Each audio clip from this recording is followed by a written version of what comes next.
The story begins within the Runendell family, a powerful clan of swordsmen that rules half the world. Every member of this family is born with extraordinary strength and unmatched talent, guided by three core values: combat, conquest, and control. These principles form the foundation of their dominance, and strength alone decides one's worth. Jin Runendell, the youngest son of the family, took part in the grand selection ceremony where each child's future path was determined. He chose the patriarch's sword, Barasada, a symbol of leadership. Everyone believed this choice marked him as the one destined to become the next patriarch. Even his father found it fascinating, confident that Jin's life would be filled with success and recognition. But reality was harsh. Jin lacked the natural swordsmanship talent that defined the Runendell family. Despite his lineage, he could not match the skill or strength of his siblings. Soon, he was branded a disgrace, ridiculed by others, and mocked for his efforts. His brothers found amusement in his struggles, treating his training as a joke. They saw him as unworthy of the Barasada and the Runendell name. Their scorn often turned physical, knocking him down whenever he tried to defend himself. They considered his persistence meaningless and claimed his efforts would never change anything. No matter how many times he was humiliated or hurt, Jin never retaliated. Instead, he silently endured, holding on to a faint hope that if he worked hard enough, he might someday earn the trust and acknowledgement of his family. Eventually, that hope was crushed. Jin was abandoned and cast out, left to live as a vagrant. Yet fate had other plans. Wandering aimlessly, he crossed paths with a teacher who saw something hidden within him, a different kind of strength. Jin discovered that he could wield magic, a forbidden art in his clan. This power, unseen by others, became his new path. 3 years passed. Jin trained relentlessly, balancing both swordsmanship and magic.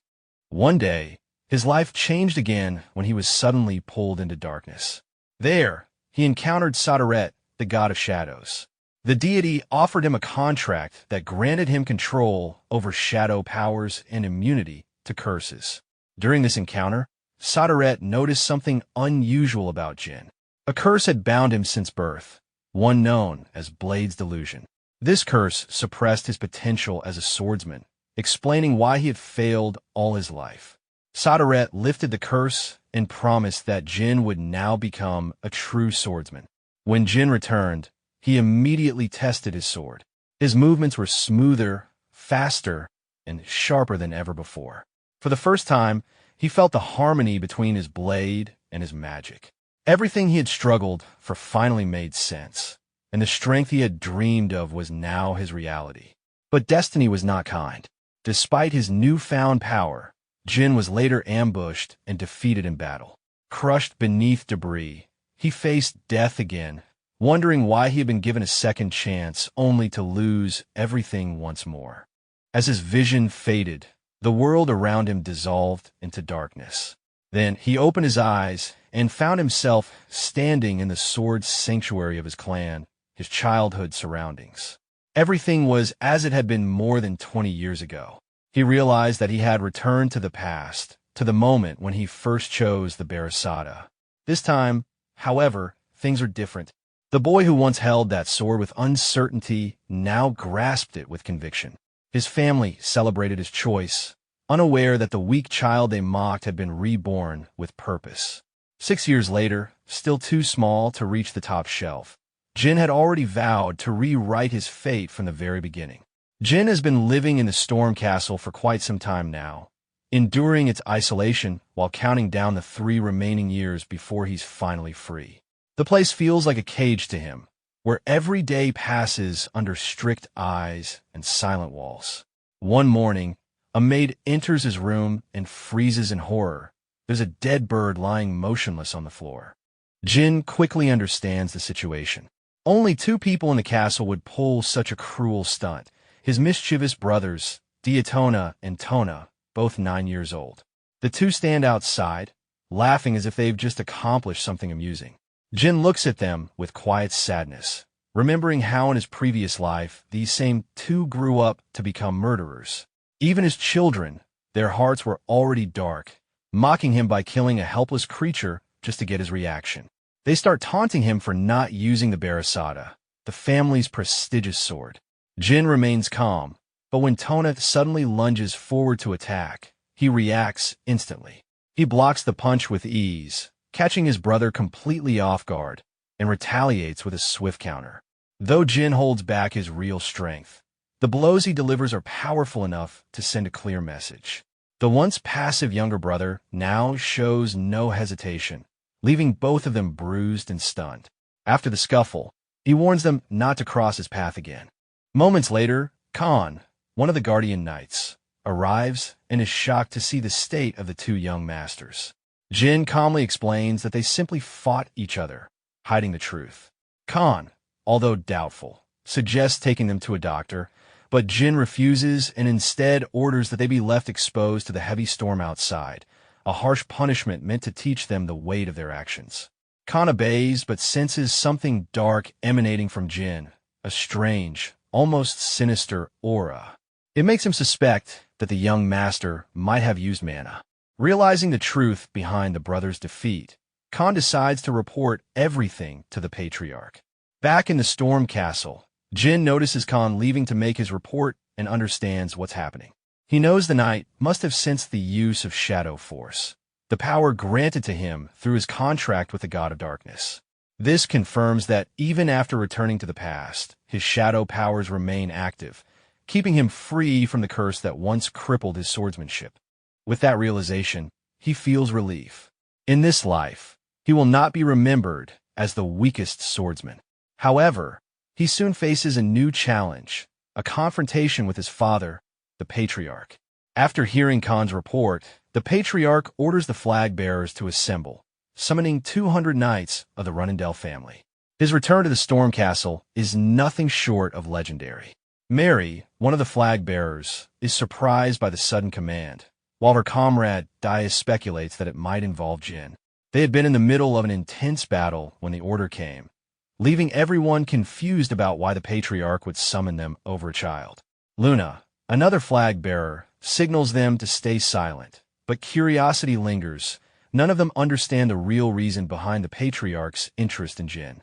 At the castle, a maid informs Jin about his father's arrival. He quietly wonders what exactly Khan reported. He suspects his father must have sensed something different about the energy he used, something beyond both mana and aura.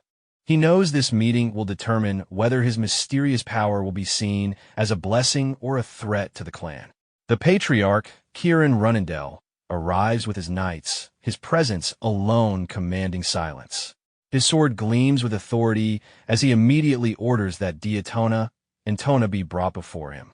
When questioned about their behavior, the two try to twist the story, claiming that Jin attacked them with a strange, magic-like power. Their attempt to manipulate the situation fails. Kirin's expression remains cold and unmoved.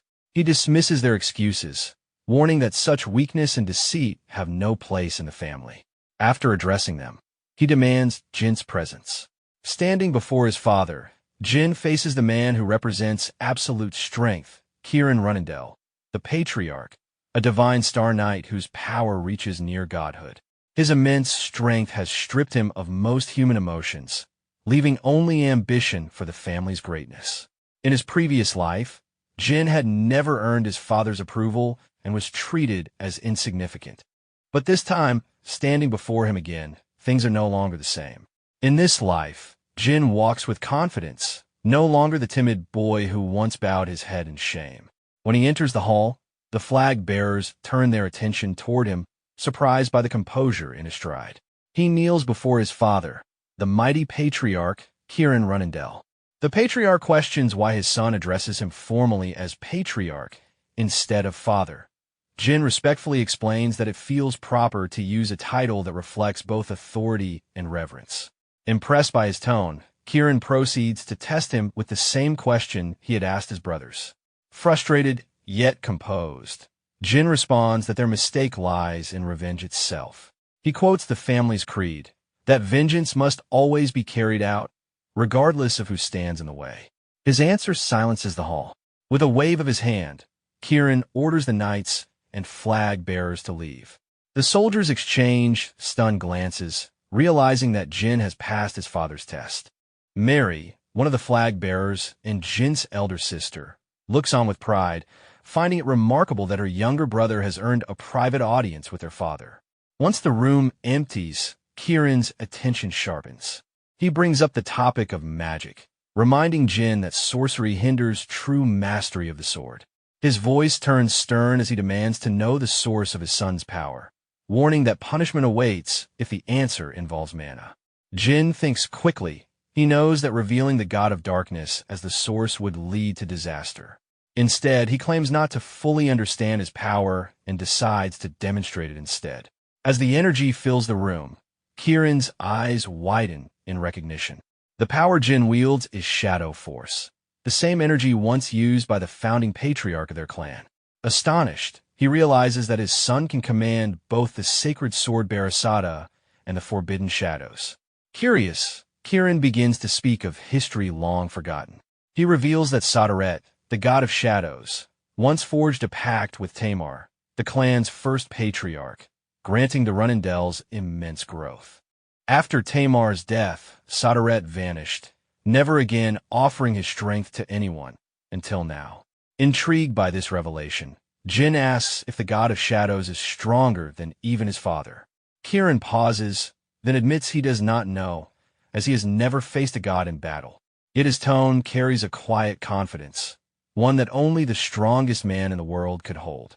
The patriarch even allows himself a faint smile, appreciating his son's curiosity and resolve. He then asks how Jin intends to use his newfound power. At first, Jin answers that he will use it for the prosperity of the clan. Kieran laughs at the dishonesty, having already seen through his son's nature. He knows the boy is cunning and ruthless, the same child who beat his brothers and left them to face a storm as punishment. Recognizing the futility of pretending, Jin admits that he intends to use the Shadow Force for himself. Instead of being angered, Kieran praises this honesty. He acknowledges the boy's ambition and decides to watch his growth closely. The meeting ends with a sense of mutual understanding. Jin leaves exhausted but satisfied, relieved that he no longer needs to hide his abilities. That night, memories of his past life resurface, of how invisible he once felt. This time, though, everything is different. His efforts are being noticed, and his strength no longer mocked. Later, Mary visits him, carrying a box as a gift. Inside lies the burning heart of a phoenix, a bizarre yet powerful offering. Mary, known as the Madwoman of the South and a six-star knight, tells him it's a challenge, a gift to help him grow stronger and someday face her in battle. The heart of a phoenix grants immunity to fire and accelerates one's growth, an incredible boon for a 7-year-old. Jin wonders if he will one day be strong enough to summon a phoenix of his own. As he contemplates this, the maid Jill brings him soup. Before he can eat, his mischievous brothers appear, drooling at the aroma but too proud to ask for a share. Jin makes them a deal. They can have some soup if they complete a task for him. Desperate, the two agree and begin digging in the courtyard. Unaware of what they're uncovering, they eventually find a sealed chamber buried beneath the earth. By the time they return, dirty and exhausted, Jin has already eaten most of the soup, leaving only a tiny spoonful behind as their reward. Meanwhile, Jin visits the spot they unearthed. Using his mana, he breaks through the remaining barrier, revealing an ancient hidden chamber, the secret library of the Runindel clan. This place had been forbidden to him in his past life, reserved only for the flag bearers. Inside, countless relics and records from fallen enemies are preserved. Remembering a passcode he once learned from Dais in his previous life, Jin chants the words to enter. The door opens, and he steps into the dark, silent hall. There, he discovers a mysterious figure preserved in a capsule, a being with scales and an aura that feels both ancient and powerful. The realization strikes him. This is Muraken, the dark dragon defeated by the first patriarch long ago. Standing before the legendary creature, Jin begins to explore the archives, searching for knowledge about the Kungan clan. The ancient language proves difficult to read, but instead of risking exposure by taking the books, he decides to copy their contents by hand. Day after day, Jin returns, quietly studying and transcribing the texts at home, determined to uncover every secret that the Runindel family once hid from him. One quiet day in the Storm Castle, Jin's routine was interrupted by an unexpected visitor. Someone had entered the library at a strange hour, and it turned out to be no ordinary person. The one who appeared was Muraken, the dark dragon who had long been in slumber. His sudden awakening startled Jin, though he tried his best to stay composed, knowing this creature was once an ally of the clan. Trying to be respectful, Jin referred to him as Dragon, but that only angered Muraken. The ancient being lashed out in frustration, insulted by how far he had fallen, from a being of immense power to a mere guardian for the Runkendels. Muraken grumbled bitterly about his current state, but his awakening wasn't without reason. He had sensed something strange from the boy, a faint trace of shadow force. When Muraken examined Jin more closely, he was stunned. That dark energy could only belong to the contractor of Sadaret, the god of darkness. There was no doubt about it. Jin was the new contractor. Curious, Jin revealed his shadow powers to confirm it. The dragon was completely taken aback, mumbling in disbelief before collapsing in dismay. The mighty Muraken couldn't believe that the new contractor of the god of darkness was just a small boy.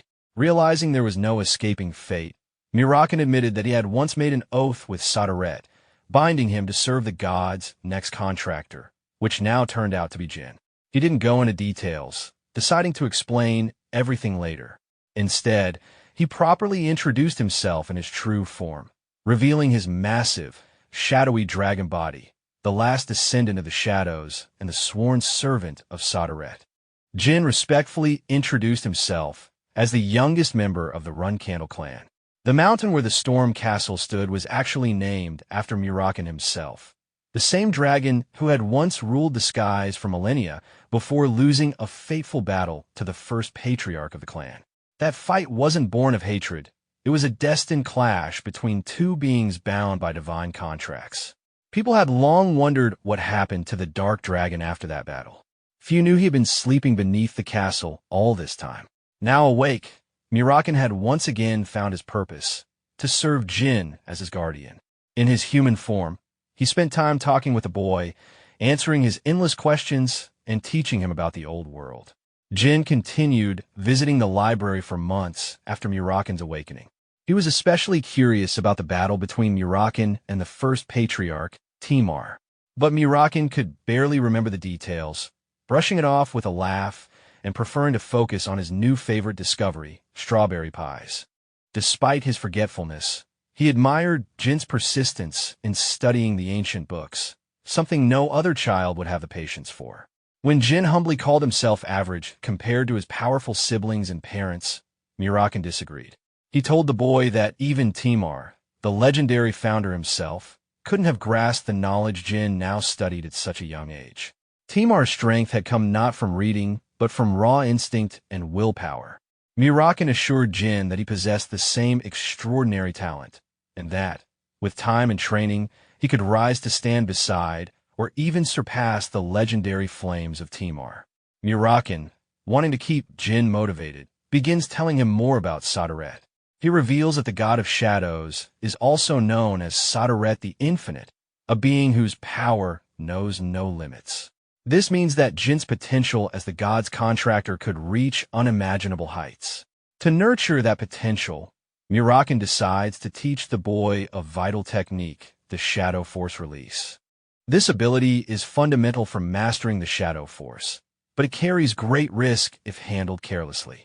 Muraken warns him to train diligently before attempting it again. He then instructs Jin to release his mana, but the boy seems puzzled. Muraken clarifies that Shadow Force Release depends on two basic skills, mana release and mana transfer. Normally, mastering these would take at least 3 years of training, but Jin's impatience to grow stronger pushes him to attempt it immediately. Muraken, strict about the basics, initially refuses to proceed until Jin shows proper control. However, Jin stuns him by executing a flawless mana release on his first try, followed by a clean mana transfer. Muraken, speechless, realizes that this tiny brat might actually be a genius. With both prerequisites perfectly met, he demonstrates the Shadow Force Release himself.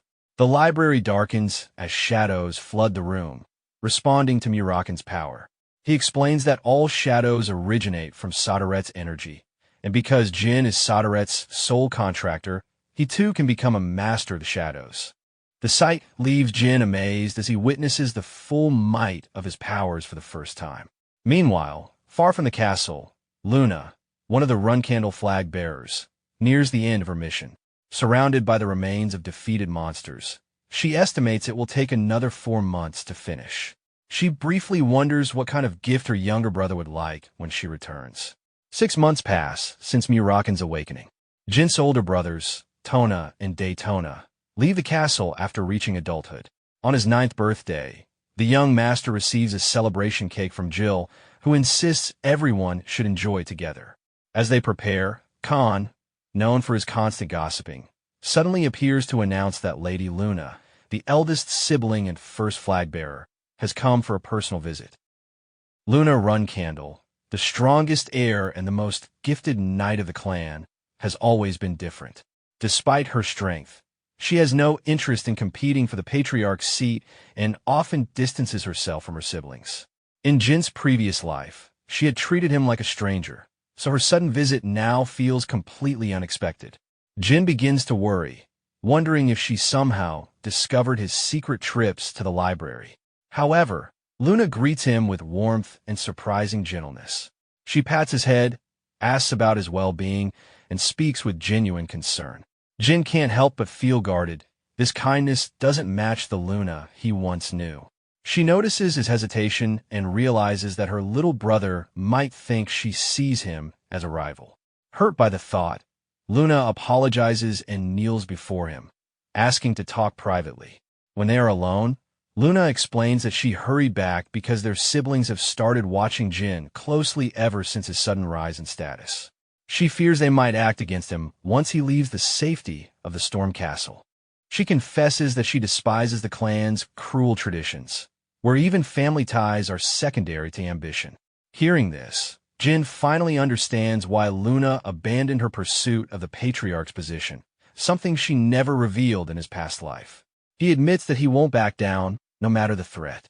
Luna insists that her advice isn't meant to discourage him, only to protect him. When Jin mentions that he's already faced one assassination attempt, Luna's calm demeanor vanishes. Her aura flares with fury at the thought that someone dared to harm her brother within their own home. She demands to know the attacker's name, but Jin assures her he's fine and that he doesn't know who it was. Relieved yet still angry, Luna embraces her brother tightly, apologizing for the family's endless conflicts. Jin, feeling the warmth of genuine care for the first time, is quietly moved by her compassion. Not wanting to spoil his birthday mood, Luna presents him with a gift, a beautiful blue pendant, a rare moment of affection between siblings in a family built on rivalry. Luna instructs Jin to turn around and shows him the blue pendant she gave him. The necklace holds a powerful ability. Once shattered, it can summon Luna to his aid in dangerous situations. She gives it to him not only as a birthday gift, but as a safeguard, wanting him to be protected whenever trouble arises. They share a warm, heartfelt celebration before she must return to her duties, bidding him farewell. Later, Jin visits the library wearing the pendant, which surprises Muraken. The dragon recognizes it as a legendary treasure that once belonged to the demon beast king, a relic many had risked their lives to claim. The pendant not only enhances its wearer's abilities, but also grants immunity against weak spells. Jin explains its origins and realizes that Luna likely sensed Muraken's presence all along, but kept it a secret out of care for him. Muraken confirms this, understanding the trust and support Luna places in her little brother. Over the past years, Jin's early life, which he once expected to be slow and uneventful, had been full of growth and opportunity. He received rare gifts, honed his skills, and formed important relationships, things his previous self could only dream of. On his 10th birthday, he sparred with Khan, the guardian knight, demonstrating extraordinary strength for his age. Khan, impressed, recognized why the patriarch had maintained a close interest in Jin and paid him respect as his final mentor before the boy left the Storm Castle. Jin had also begun to feel the effects of Mary's gift, the Phoenix Heart, which gradually made him immune to flames. With his powers steadily taking effect, he prepared to leave the castle the following day. Jill packed his books for the journey, and he requested his usual strawberry pie as a snack. Arriving at the secret library to meet Murakin one last time, Jin wondered how they would maintain contact. Murakin, though currently weakened, reassured him that as Jin grew stronger, the dragon would recover in parallel. He planned to maintain a powerful hallucination of himself to deceive any onlookers until Jin reached adulthood. The dragon also enjoyed the treat Jin brought, delighted by the prospect of strawberry pie and the chance to celebrate. As Jin prepared to leave for the family estate, Jill reminded him that life would become far busier and she might not always be able to serve him personally. Guardian Knights Jerome and Holt arrived to escort him on the journey. It was the end of the 18th century as Jin departed the Storm Castle, heading toward the Garden of Swords. Heavy snowfall slowed their progress, preventing portal use. Suddenly, the carriage halted abruptly, and Jerome and Holt warned Jin to stay inside as an unexpected obstacle appeared ahead. The carriage ride quickly turns into chaos as it comes under attack. Jill, confident in the strength of the 7-star knights assigned to protect them, initially believes they can handle the threat. But Jin quickly notices something amiss. The attackers outnumber the knights 20-1, and it becomes clear that the guardians themselves have betrayed them. Realizing the danger, he orders an immediate escape. Jill unleashes her full power, shielding Jin as the carriage explodes, and they narrowly evade destruction. Jill wishes to take responsibility for the incident, but Jin insists there are more pressing matters. The attackers may not be what they seem. Some could even be allies posing as enemies. Observing the situation, Jin is surprised that they allowed him to escape, raising suspicions about their true intentions. It turns out that powerful factions, including the Yuta clan, the sorcerers of the Mel Kingdom, and the Black Mercenary Group, are all present to ensure his safety. Vice Captain Murka arrives to personally oversee Jin's protection, while the two imposter knights, posing as Jerome and Holtz, struggle against the superior forces. Jin, cold and calculating, commands action. Jill moves with astonishing speed, cutting down one imposter and crippling the other by severing both arms. Despite being a maid, Jill proves herself a formidable 7-star martial artist, far exceeding the expectations of anyone who underestimated her. The limbless imposter, shocked, warns that the age of the Runendells will end. Surprisingly, Jin agrees. He acknowledges that his ambitions serve his own growth rather than the clan's. The imposter reveals his affiliation with the Zayla Sorcerer clan, a rival faction that has opposed the Runkendells for over a millennium. Following the death of Timar, they had imposed strict prohibitions on magic within the Runkendell family. The attacker is merely a pawn in a much larger scheme. Jin lets Jill handle the prisoner and reflects on the attack, concluding that it was likely the work of a Zeal extremist, not the clan itself. He thanks Vice Captain Murka for saving them, showing an unusual level of maturity and strategic thinking for a 10-year-old. Murka, astonished, recognizes the boy's ambition and instructs his men to treat Jin with the respect he deserves. With the immediate threat neutralized, they continue their journey on foot, heading toward the nearest village, a 2-hour trek. Jin ensures Jill is not blamed, knowing even a highly skilled knight like Khan was deceived. The young master's reflections drift to the past. Jill had always been his devoted caretaker, even in his first life, remaining loyal and protective despite his perceived lack of talent. She had suffered unjustly because of him, yet never once blamed him and had even apologized for any perceived failures. In that moment, Jin realizes that Jill is the only truly devoted person he has ever known. Jin makes sure Jill understands her importance, emphasizing that she is the only person he trusts for his protection. Jill reflects on his words, realizing he only scolded her to prevent unnecessary guilt, and she resolves to perform at her best. Upon arriving at the village inn, Jin senses that the transfigurator Buber Gaston might be involved. Known for his extreme dragon-based transformations, Buber caused massive chaos in the world before his capture in Jin's previous life. The boy contemplates whether to recruit him this time, though his schemes had nearly led to Jin's assassination before. Exhausted from training, Jin falls asleep while Jill tucks him in. When he wakes, he notices an annoying cat at his window, which he quickly realizes is Muraken in disguise. The dragon, frustrated at being followed, hisses and storms inside, accidentally tripping over the desk. Jill bursts in, ready to attack, but halts when she recognizes the intruder, the very dragon she had been baking pies for. Jin introduces Muraken as the guardian dragon of the clan, explaining their secret bond and the source of his powers, emphasizing that it must remain hidden.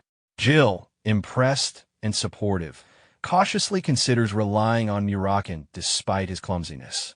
They proceed to the Mel portal, where Muraken's duty is complete. Jill refuses to elaborate on why she left her clan to join the Run Candles, while the portal staff grants them first-class teleportation seats in recognition of their high status. Jin notices a noble mage of the Zeoful clan seated nearby.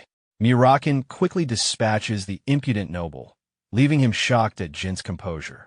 Another noble, Veridine, approaches, offering friendship, but Jin recalls that his men had nearly attacked Veridine's group previously.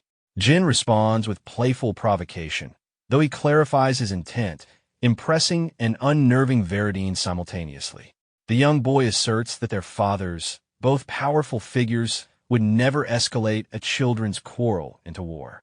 Veridine admires Jin's boldness, but recognizes the potential complications of befriending him, opting instead to treat him as a lifelong rival. Jin, intrigued by the chaotic nature of the Zeoful clan, prepares for the teleportation. As the portal activates, he reflects on the challenges and alliances ahead, ready to face the next stage of his journey. Before teleportation ends, Veridine expresses excitement at the thought of meeting Jin again, but the boy remains stoic, unwilling to give him that chance. Once arrived, Petrov, the second assistant butler, welcomes him to the Garden of Swords, the sanctum of blades reserved for the most prestigious Runindel family members. Weapons marked here represent the pinnacle of honor. In his previous life, Jin had aimed for the same recognition, but failed due to naivety and weakness. Now, with cunning and skill, he anticipates navigating the household more effectively. Jin meets his mother, Rosa Runindel, while Sarone notices the cat he brought, instantly sensing the boy's pride in claiming it. Jin names the cat Kitty Runindel, much to the disdain of his brothers, but he explains he wants to take responsibility for it. By giving the cat his family name, he commits to defending it, and anyone who harms it will face his wrath. The patriarch appreciates his decisiveness, hoping the older siblings stay vigilant and do not underestimate him. 4 years later, Jin is now 14 and a 2-star knight. After finishing a training session with Garen, he prepares to train with Luna. Preferring solitude, he eats lunch with his cats instead of his family. Velop, a meek cadet soon to be expelled, serves him.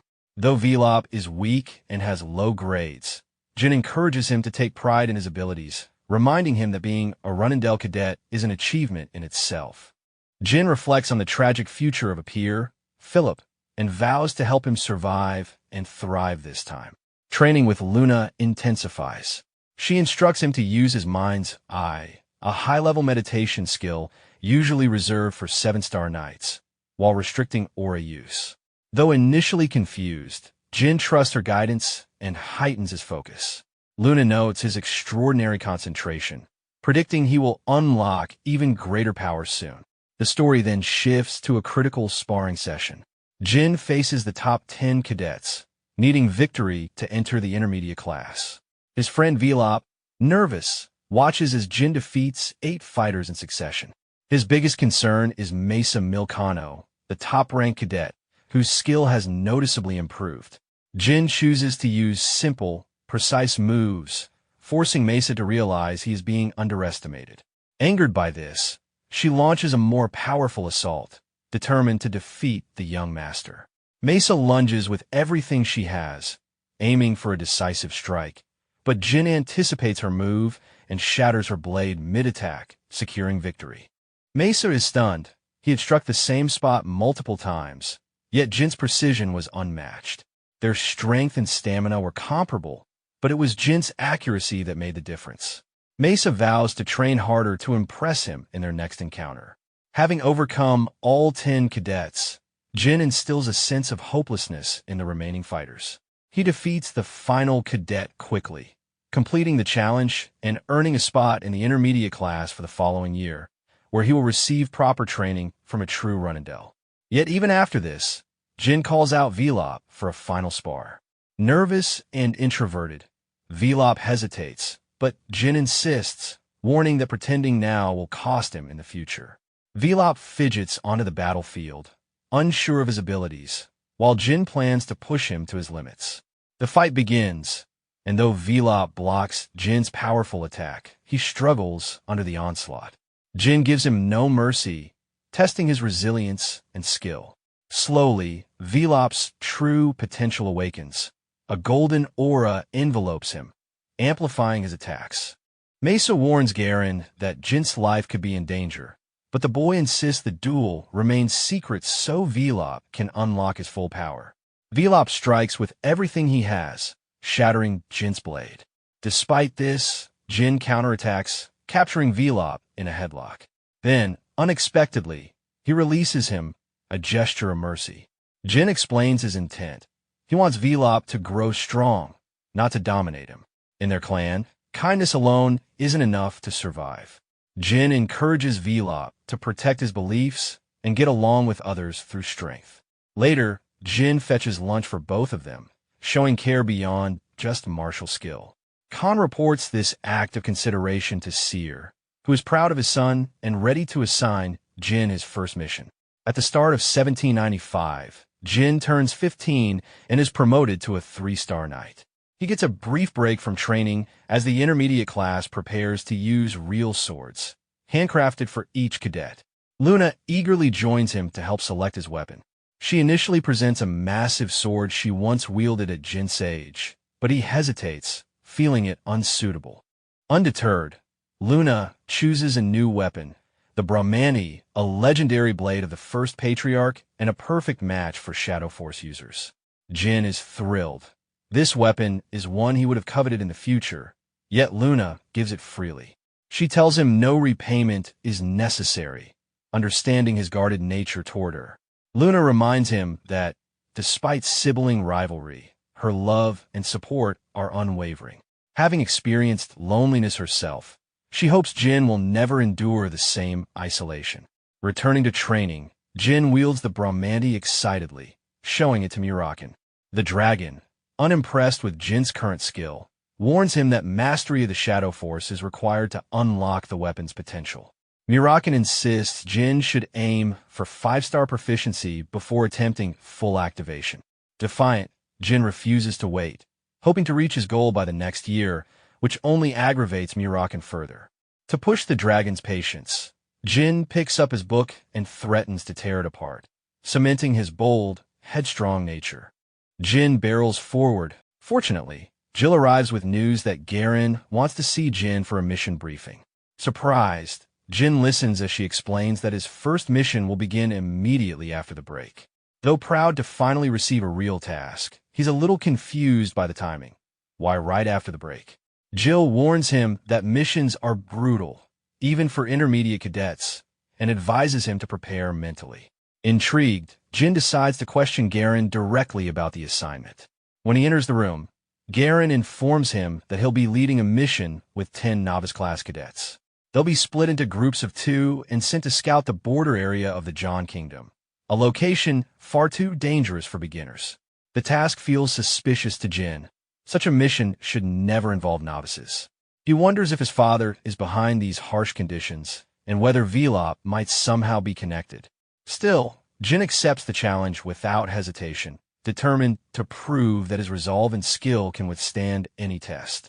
4 days later, the team sets out on their mission to rescue Simberbill of the Bill family. They set up camp near the border and begin their operations, exchanging reports daily through rotating groups. As team leader, Jin enforces discipline but ensures everyone rests when needed to keep their strength up. He's impressed when Velop, acting as their communications mediator, reports there are no werewolves nearby. It's a good sign, but something still feels off. Even though everything appears to be going smoothly, Jin can't shake his unease. His instincts tell him there's more to this mission than meets the eye. The area beyond their current zone, Area 13, is known as the Land of Half-Men, a deadly territory where cadets like them shouldn't be operating.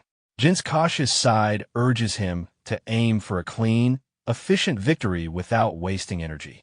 But his unease proves justified when Velop rushes in with alarming news. Group 2 has been attacked by human assailants. 3 attackers are confirmed, but there could be more. Wasting no time, Jin orders the others to return to base while he and Velop move to confront the enemy. Determined to avenge his fallen comrades, Jin charges ahead despite the unknown dangers. Along the way, Velop trembles at the sight of blood scattered across the path, fearing Mesa's group has been wiped out. But Jin remains calm.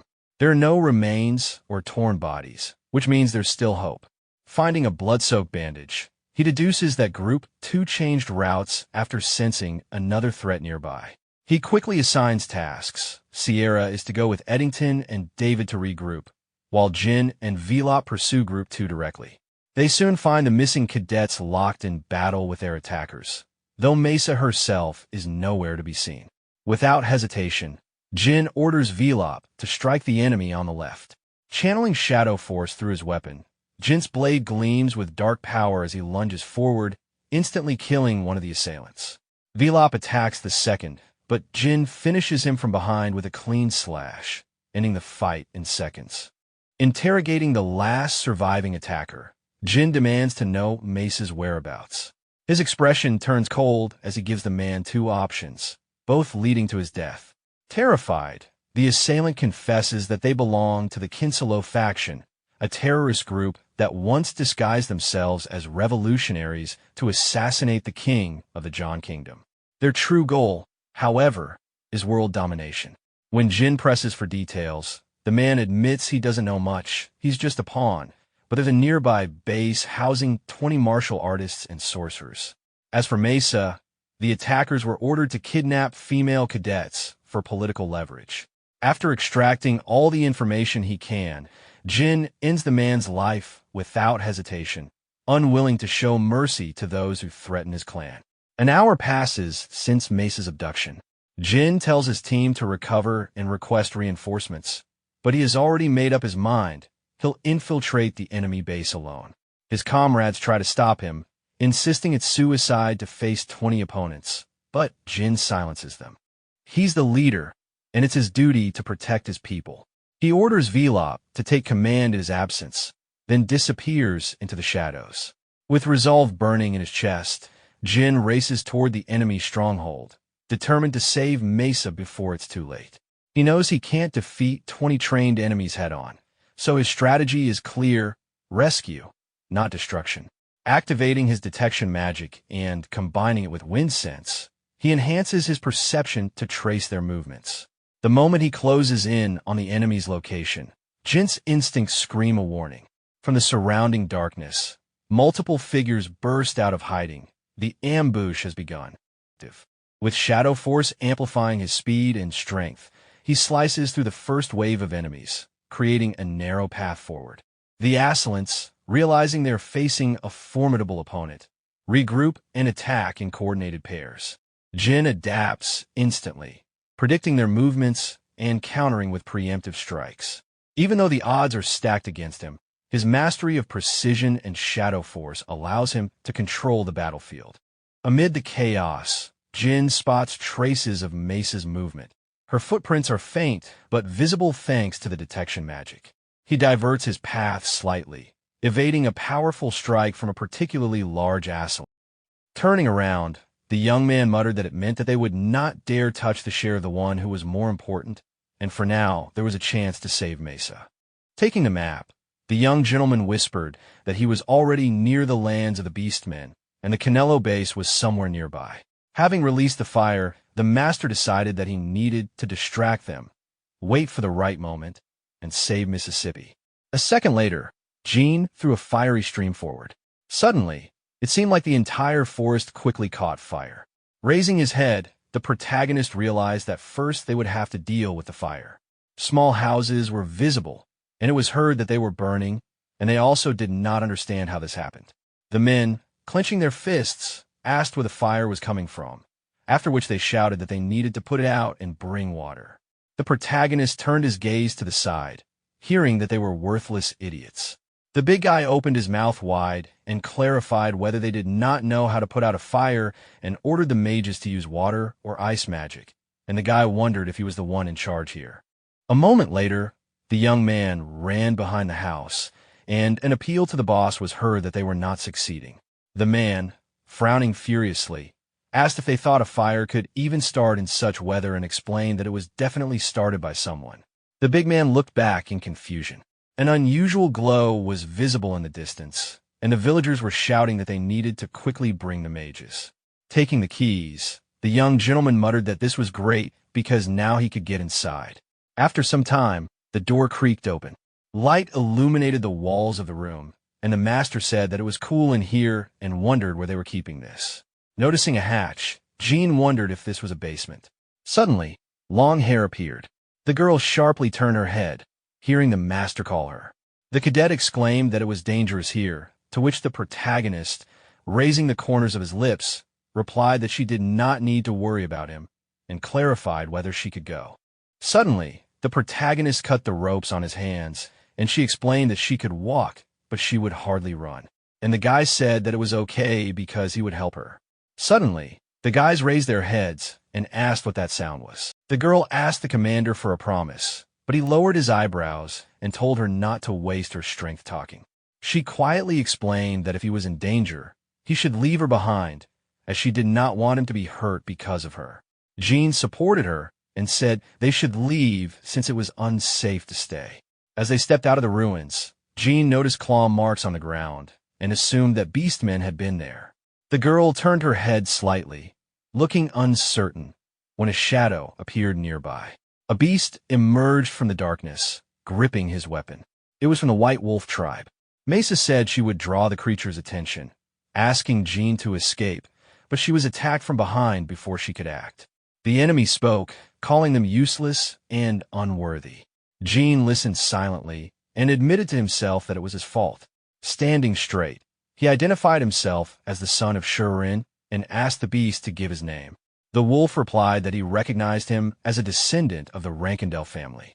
A few days earlier, at the Rankindel estate, Jean's sword had been surrounded by shadow energy. Miran had struck him lightly and told him that awakening the sword too soon would poison him.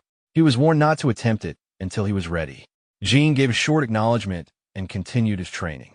Back in the present, Jean steadied his weapon. The wolf introduced himself as a warrior from the Trua family of the White Wolf tribe. Kido mentioned that their tribe was known for battle, and that a grown White Wolf was at least a 6th-rank warrior. The fight began. Jean recalled that the White Wolf tribe disliked the Rankindels because their ancestor had once summoned and killed their god, the Great White Wolf. The wolf said Jean would not escape with Mesa. Kido stated that Javier would offer himself if needed. Jean was given a choice to fight or run. He chose to fight. The wolf accepted and swung his hammer, scattering debris. Kido adjusted his stance, and Jean raised his sword. He blocked the next strike with a dagger, realizing that his strength was being tested.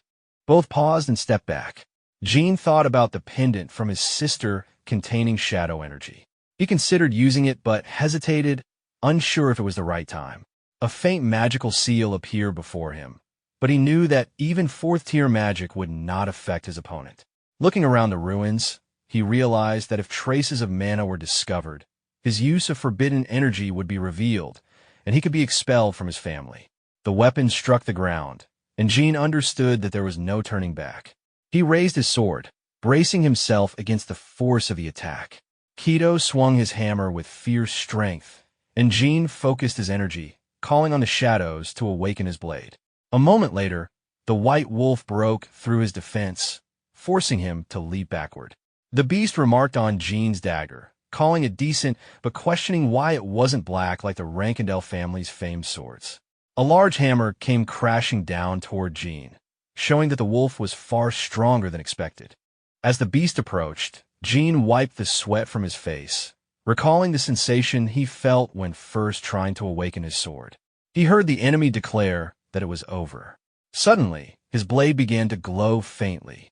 The White Wolf shouted that both Jean and his weapon would be sacrificed to Javier, but Jean steadied his mind, Realizing this was the moment he needed to remember everything. They both advanced quickly.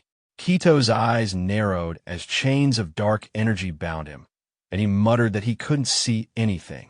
A dark aura burst from Jin's sword, illuminating the space.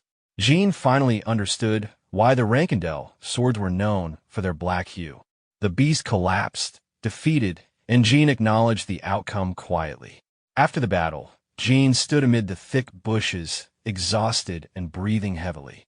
His vision blurred, and he could faintly hear voices calling him weak and disgraceful. A figure approached, Moran, reminding him of the warning not to awaken the sword before it was ready, as the shadow energy would poison him. Miran told him to rise, that failure was not an option. Struggling, Jin pushed himself up. A magical shell formed around him, and he realized he had to control and release the shadow energy. The power surrounding him was unstable, but he tried to calm himself. When he placed his hand on his chest, the pain faded, though the sensation was strange. His body hadn't changed, but he could feel the energy of the shadows moving within him. Jin managed to stand and decided he needed to find Mesa and leave the ruins. As he searched, he noticed movement among the debris. A blond man appeared, trembling and pleading not to be harmed. Jin asked if he was from Canelo, but the man denied it, introducing himself as Simber from the Kingdom of Jin. Recognizing him, Jin replied that he had been sent to locate him. Simber, moved to tears, expressed joy at meeting a Rankindel, while Jin brushed it off, saying he was only fulfilling his duty. As they walked, Jin asked how Simber had been captured, believing he had only gone missing. Simber explained that he had gone to find the woman he loved. When Jin asked if they planned to escape together, Simber replied no, saying she had died 2 years ago. Jin was taken aback as Simber described how everything about her, her face, voice, and even the birthmarks on her hand, was exactly as before. He admitted it might sound irrational, but he was certain it was her. Jin lowered his gaze, suspecting that this could be the work of B.R. Bear, someone capable of creating perfect imitations. He noticed an unfamiliar emblem on the ground and considered that the kidnappers might have targeted Simber for money. Yet, the coincidence seemed too strong, and he wondered if B.R. Bear and Canelo were connected. The last time Jin had seen B.R. Bear was when he was 10 years old. He decided he needed to meet him again to uncover the truth. Looking toward the distance, Jin thought about how B.R. Bear's atelier was located in the capital of the Carano Principality. He resolved to visit when he advanced to the next group. Simber thanked him for listening, and Jin told him reinforcements would soon arrive, so they should return. Simber asked if Jin had called for the guard knights, and Jin quietly confirmed that he had, both for the mission and for him. Back at the estate, the aftermath was subdued. Jill offered a bath and care. Murakin scolded him about using the pendant recklessly and reminded him of the danger of shadow poisoning.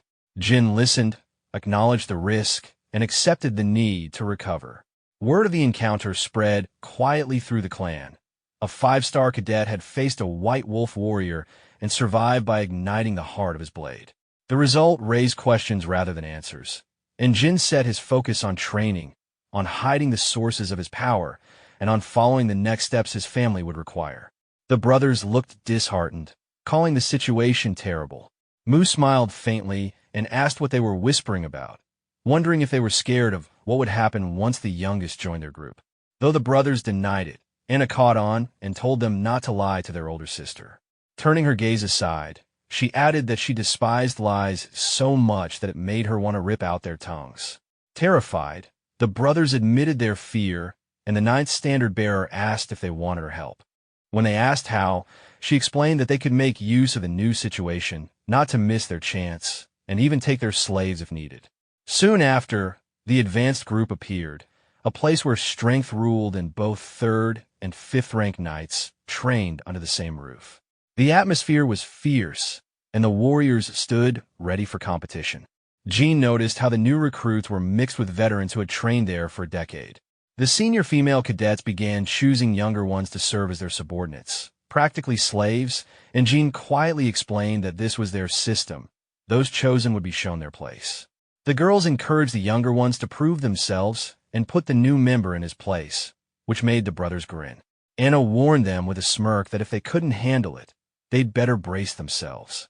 After the first task was completed, Jean was officially moved into the advanced group, his shadow energy now at the 4th rank. As he wiped his neck with a towel, he reflected that if he wanted to master it properly, he needed to reach the 6th rank in fencing within 5 years. He understood that knights of the 6th rank were skilled swordsmen, 7th rank knights were true masters, and only those who achieved the 8th rank and beyond were considered rare talents. Across the continent of 2 million people, barely 100 had reached the 9th or 10th rank. Thinking of his father, Jean remembered that only one man had gone even further, the Star Knight. Clenching his fist, he resolved that in this life, he would become a Star Knight too, perhaps even surpassing his father. Later, inside the mansion, a girl holding a pen allowed him to enter. When Jean asked if his mother had called him, Rose confirmed it. Sitting elegantly, the lady of the Rankendell house smiled slightly, saying she had heard about his success and was pleased with his results. Opening a book, she continued as Jean thanked her. Her expression grew serious as she mentioned his refusal to move into another room. Rose explained that the chamber he declined was one reserved only for the child destined to become the next ruler, a room that had been vacant since Joshua's youth. She told him it was time he took it. Jean, keeping calm, thanked her but declined again. His mother asked why, and he answered that despite how nice the room was, it was still just 4 walls, too grand and too luxurious for him. She pressed further, asking if he truly did not wish to live there, and Jean, with quiet resolve, said that he had already made up his mind. Rose tapped the table lightly and dismissed him. As he left, she rested her chin on her hand, wondering whether her youngest son lacked greed or had far too much of it. In her thoughts, she pictured Jean standing surrounded by blades, realizing that the room she offered was meant for the heir of the Rankendell family. She knew that accepting it would bring power and influence, but also jealousy and danger. Closing her eyes, Rose acknowledged that he likely understood this was her way of testing him. She decided to wait and see how he would perform in the intermediate class from here on.